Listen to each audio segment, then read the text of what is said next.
After emerging victorious in the World Championship by defeating Vichy Anand in a thrilling final, Magnus Carlsen ascended to world champion status and became virtually invincible.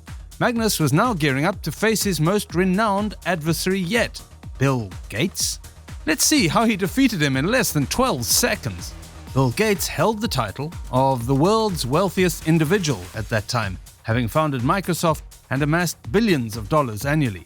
While his chess prowess was modest with a rating of around 1600, this particular game drew significant attention.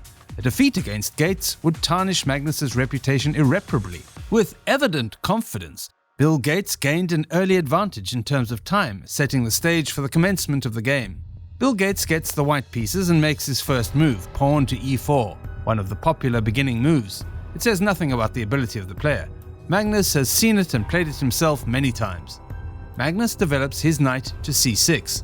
Then Bill moves his knight to f3. It is also common. If he pushes the white squared bishop, he will be ready for castle.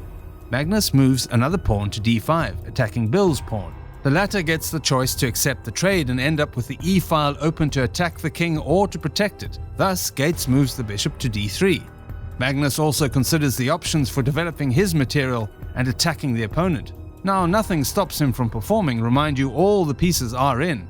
Thus, Magnus pushes the knight to f6, threatening the only moved Gates' pawn. Now Gates sees no reason to wait and trades d and e pawns. The entire thing ends up bringing Magnus's queen into the great center. The last fact makes Magnus prevail over the board, while Gates' material remains passive behind the pawns. Gates has a plan. He attacks the opponent's queen with a knight to c3. Magnus moves the queen to h5 almost immediately. The movement contains the hidden attack on Gates' queen standing on d1 on the same diagonal as the knight. Bill Gates seems to be confused. However, he is full of enthusiasm. What will he do next? For now, even he does not know it. All of a sudden, Bill Gates castles, because he can.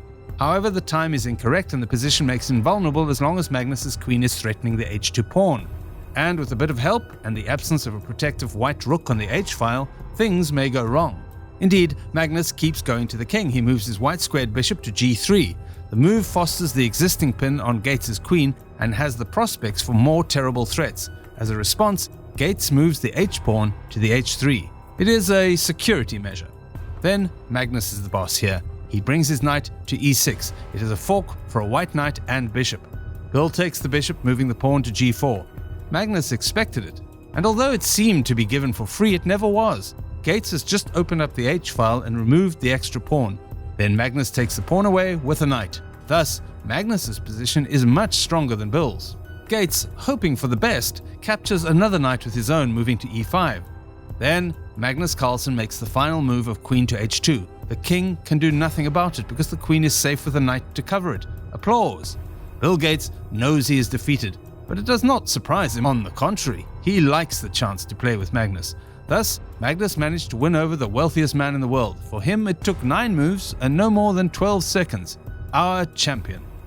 When Magnus Carlsen faced off against Bill Gates on the chessboard, it showcased the world champion's exceptional skill and strategic brilliance, triumphing over wealth.